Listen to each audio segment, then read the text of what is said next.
لوگ کہتے ہیں نا اکثر منڈی میں جاتے ہیں کہ وہ جانور چاہیے بے عیب ہونا چاہیے، کان نہ کٹے ہوں، آنکھ نہ خراب ہو، لنگڑا نہ ہو۔ یہ بھی بات سن لیجئے ساتھ میں، جن کو بے عیب جانور چاہیے وہ خود بھی بے عیب ہونے چاہیے۔ اللہ اکبر۔ بسم اللہ الرحمن الرحیم۔ شروع اللہ کے نام سے جو بڑا مہربان اور نہایت ہی رحم کرنے والا ہے۔ تمام حضرات درود شریف پڑھ لیجئے۔ اللہم صلی علی محمد وعلی آل محمد کما صلیت علی ابراہیم وعلی آل ابراہیم انک حمید مجید۔ اللہم بارک علی محمد وعلی آل محمد کما بارکت علی ابراہیم وعلی آل ابراہیم انک حمید مجید۔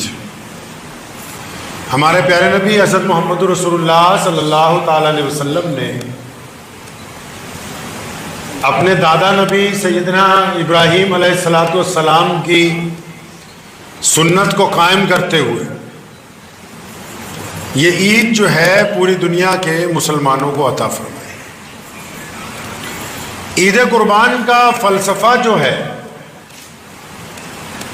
وہ صرف جانور کی قربانی کرنا نہیں، جانور کی قربانی اس سنت کو ادا کر کے کی جا رہی ہے جس کا ایک عظیم مقصد جو ہے وہ دنیا کے سامنے لایا جاتا ہے۔ چونکہ انسان کو اپنی اولاد اور مال سے زیادہ محبت ہوتی،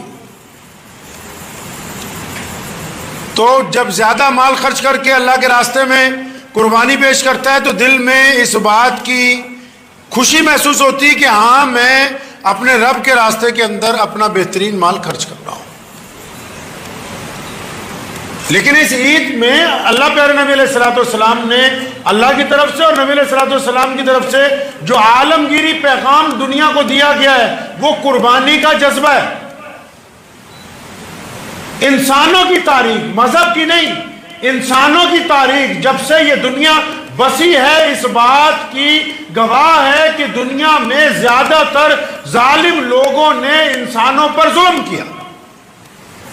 دنیا کے زیادہ تر خطوں میں غریب کے ساتھ زیادتی کی گئی، دنیا کے زیادہ تر خطوں میں اونچ نیچ کو عام کیا گیا، دنیا کے زیادہ تر خطوں میں رئیس لوگوں نے غربا کو انسان سمجھنے سے انکار کیا۔ پوری دنیا میں یہ پیارے نبی محمد صلی اللہ علیہ وسلم نے قربانی کا جو جذبہ مسلمانوں کو عطا کیا، یہ اس جذبے کی علامت ہے کہ آج پوری دنیا میں انسانوں کے اندر آپ برابری دیکھ رہے ہیں۔ ٹھیک ہے، بہت سارے لوگ کہہ سکتے ہیں کہ ہیومن رائٹ کمیشن بنے، یہ بنا وہ بنا، لیکن اگر وشو کا اتہاس، انسانوں کی تاریخ اگر دیکھیں گے، یہ قربانی کا جذبہ محمد رسول اللہ نے اپنی امت میں دیا کہ بڑا اور چھوٹا ایک برابر ہے، امیر اور غریب ایک برابر ہے، گورا اور کالا ایک برابر ہے، اونچ نیچ اور ذات پات کے اور چھوا چھوت کے جو بندھن بنائے ہوئے تھے دنیا والوں نے، ان کو محمد رسول اللہ صلی اللہ علیہ وسلم نے ختم کیا ہے۔ اور ایسی نہیں ہے کہ جب کوئی کام کیا جاتا ہے تو اس کے لیے قربانی نہیں پیش کی جاتی۔ یہ جو پچھلی 1450 سال کی تاریخ پوری دنیا میں اس بات کی گواہ ہے کہ لامثال قربانیاں مسلمانوں نے دنیا کو خوبصورت بنانے کے لیے پیش کی ہیں۔ لامثال قربانیاں انسانوں میں برابری کے لیے پیش کی گئی، لامثال قربانیاں زمین کو آزاد کروانے کے لیے۔ ہم جس ملک کے باسی ہیں اس دھرتی پہ جہاں ہم لوگ پیدا ہوئے ہیں اور جس کو ہم فخر سے کہتے ہیں کہ ہمیں فخر ہے اس بات کا کہ ہم بھارت کے واسی ہیں، اس دیش کی دھرتی پر بھی جب انگریز نے قبضہ کیا ہوا تھا، آج تو بہت سارے سیاستدان اس بات کو کہہ دیتے ہیں کہ مسلمانوں کو دھرم کے آدھار پر ریزرویشن نہیں دیں گے، مسلمانوں نے کبھی مذہب کے آدھار پر ریزرویشن نہیں مانگی، لیکن ان سیاستدانوں کو یہ یاد دلانا چاہتے ہیں کہ جب انگریز کے ساتھ لڑائی جاری تھی تو ہم نے مائنورٹی میں ہونے کے باوجود، ہم نے اقلیت میں ہونے کے باوجود، ہم نے الپ سنکھیک ہونے کے باوجود، جہاں پر میجورٹی کے لوگوں نے انگریز کے ساتھ لڑائی لڑی، ہم نے ان سے 4 قدم آگے بڑھ کر انگریز کے دانت کھٹے کیے ہیں۔ 4 قدم آگے بڑھ کر جلیاں والے باغ کی زمین اس بات کا گواہ ہے کہ قربانی دینے والے سب سے آگے ہم ہیں۔ قصہ خانی بازار پشاور میں جنرل ڈار نے جب گولی چلائی تو 1000 سرخ پوش پٹھانوں نے اپنی چھاتی پر گولی کھائی ہے، ایک بھی گولی کسی مسلمان کی پیٹھ پر نہیں لگی ہے۔ انڈیا گیٹ کی دیواریں اور ان پر لکھے ہوئے شہیدوں کے نام اس بات کی گواہی دیتے ہیں کہ قربانی دینے میں ہم اس وقت بھی آگے تھے۔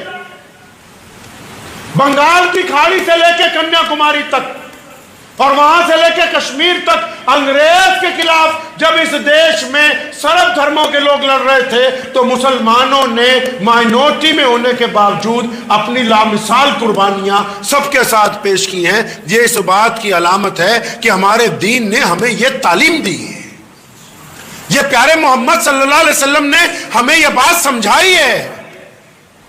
یہ صرف کوئی بکرے قربان کرنے کی تھوڑی ہے، یہ اس بات کا اعلان ہے کہ ہم اس بات کا عہد کرتے ہیں دوبارہ کہ ہمیں اگر ضرورت ہوگی تو اپنے ملک کے لیے قربانی دیں گے، جب ہمیں ضرورت ہوگی اپنے ماں باپ کے لیے ہم لوگ قربانی دیتے ہیں، جب ہمیں ضرورت پڑتی ہے ہم اپنے بیوی بچوں کے لیے، پڑوسیوں کے لیے، اپنی سماجی ویوستھا کو خوبصورت بنانے کے لیے۔ قربانی صرف یہی نہیں ہوتی کہ انسان جان نثار کر دے، قربانی یہ بھی ہے کہ ایک بندہ حلال کما کے اپنے بچوں کو کھانا کھلاتا ہے، قربانی یہ بھی ہے کہ وہ اپنے پڑوسی کو اپنے مال میں سے کھانے کے لیے کچھ دیتا ہے، قربانی یہ بھی ہے کہ وہ نفرت کے مقابلے میں محبت کی بات کرتا ہے، قربانی یہ بھی ہے کہ اگر کوئی ملک کے خلاف سازش ہو تو اس کا وہ منہ توڑ جواب دیتا ہے۔ قربانی صرف خون بہانے کو نہیں کہتے، ہر وہ کام قربانی ہے جہاں انسان اپنے پہ ضبط رکھ کے سماجک ویوستھا کو خوبصورت بناتا ہے، اس کو قربانی کہتے ہیں۔ تو ہمیں اس بات کی خوشی ہے اور اللہ تبارک و تعالیٰ کا ہم شکر ادا کرتے ہیں، اپنے رب کا، اس بات پر اپنے رب کے شکر گزار ہوتے ہیں کہ اللہ کریم نے ہمیں ایسی دولت عطا فرمائی اپنے دین کی کہ آج پوری دنیا میں اربوں لوگ ہر ایک ملک میں محمد رسول اللہ صلی اللہ علیہ وسلم کے اس پیغام کو دنیا کے سامنے رکھ رہے ہیں۔ اور آپ لوگ بھی اس بات کو ذہن نشین کر لیں کہ قربانی کا مطلب پہلے نیت اچھی ہو، قربانی کا مطلب جذبہ اچھا ہو، قربانی کا مطلب ذہن پاک ہو، قربانی کا مطلب آنکھوں میں پاکی ہو۔ لوگ کہتے ہیں نا اکثر منڈی میں جاتے ہیں کہ وہ جانور چاہیے بے عیب ہونا چاہیے، کان نہ کٹے ہو، آنکھ نہ خراب ہو، لنگڑا نہ ہو۔ یہ بھی بات سن لیجئے ساتھ میں، جن کو بے عیب جانور چاہیے وہ خود بھی بے عیب ہونے چاہیے۔ ٹھگی کے پیسے سے قربانی نہیں ہوتی، حرام کے پیسے سے قربانی نہیں ہوتی، رشوت کے پیسے سے قربانی نہیں ہوتی، کسی کے جائیداد ہڑپ کرنے سے قربانی نہیں ہوتی، بہنوں کا حق مارنے والے کی قربانی نہیں ہوتی، بے ایمانی کرنے والے کی قربانی نہیں ہوتی۔ اس بات کو ذہن نشین کر لیجئے، یہ صرف بکرے قربان کرنے کی عید نہیں ہے، پہلے اپنے آپ کو قربان کرنا ہوگا، اپنی عادتوں کو جو گندی ہیں، اپنی ان عادتوں کو جو میں کرتی ہیں، اپنی ان عادتوں کو جس کے گھمنڈ کی وجہ سے آپ کے تعلقات ٹوٹ گئے، اپنی ان عادتوں کو جن کی وجہ سے گھر کے لوگ آپ سے شرمندہ ہیں، ان کو بھی آج کے دن اللہ کے راستے میں قربان کرنا ہوگا، قربانی دینی ہوگی۔ ضروری نہیں ہے کہ جانور ہی قربان ہوگا، وہ تو صاحب نصاب پہ اوپر فرض ہے، اللہ نے جن کو نصاب عطا کیا ان پر فرض ہے قربانی کرنی، لیکن باقیوں کو بھی تو یاد رکھنا ہے کہ قربانی کا فلسفہ کیا ہے۔ ابراہیم علیہ السلام نے قربانی کی نا سب سے پہلے۔ ابراہیم علیہ السلام کون ہے؟ اللہ کے دوست ہیں۔ اللہ نے کہا قربان کرو بیٹا، تو پتہ لگا یہ عید دوستی کے لیے قربانی دینے کی عید ہے۔ ابراہیم علیہ السلام کون ہے؟ اللہ کے نبی ہے نا۔ بیٹے کو کہا تجھے قربان کرنا، بیٹے نے کہا ہاں ابو جی میں تیار ہوں۔ پتہ لگا یہ عید بیٹوں کے لیے بھی قربان ہونے کی ہے کہ ماں باپ جو کہے اس کو ماننا پڑے گا۔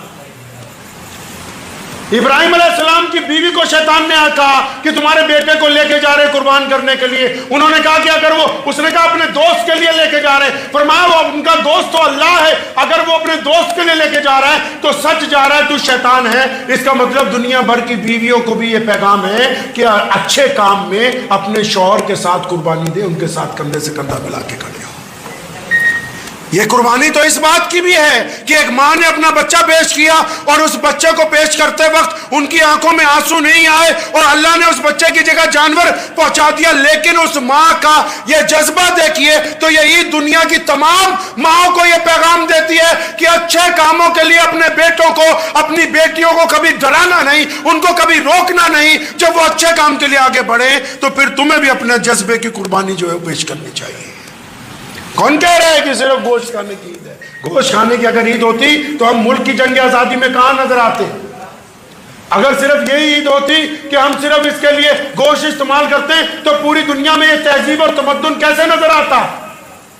مساجد میں پہلی صفوں میں غریب کیسے بیٹھتے؟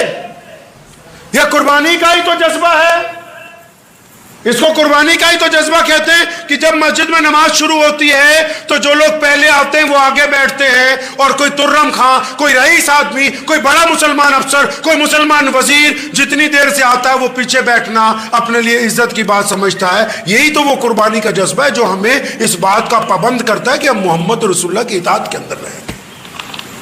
تو وقت بھی ہو گیا ہے تو اس بات کو ذہن نشین کر لیجئے کہ اگر آپ جانور قربان کرنے کے ساتھ ساتھ اپنے اندر قربانی کا جذبہ نہیں رکھتے ہیں تو پھر آپ کو کوئی فائدہ ہونے والا نہیں ہے۔ اس لیے صاحب نصاب لوگ جو جانور بھی قربان کریں گے، اللہ نے قرآن میں فرمایا تمہارا گوشت تمہارا خون نہیں میرے تک پہنچتا، تمہاری نیت پہنچتی ہے۔ اس لیے عید کے دن اپنی نیت کو پاک کرے، اپنی برائیوں کی بھی قربانی پیش کرے، اور اخلاص کے ساتھ آج کے دن ان غریبوں کی مدد کیجئے، ان مستحق لوگوں تک بہترین کھانا پہنچائیے جو آپ کے دائرے میں ہے۔ دائرہ یہ نہیں کہ آپ کہیں دور جا کے بانٹنے لگے، نہیں، جو آپ کے دائرے میں لوگ ہیں، ان میں جو مستحق لوگ ہیں، ان میں جو ضرورت مند لوگ ہیں، ان کی ضرورتوں کا آج کے دن خیال رکھیے۔ دعا کیجیے اللہ تعالیٰ مجھے بھی آپ سب کو اس پہ عمل کی توفیق عطا فرمائے۔ وآخر دعوانا الحمدللہ۔ مجھے امید ہے کہ آپ کو یہ ویڈیو پسند آئی ہوگی۔ اگر پسند آئی ہو تو یہ آپ اپنے دوستوں کے ساتھ شیئر کریں اور اس چینل کو سبسکرائب ضرور کریں۔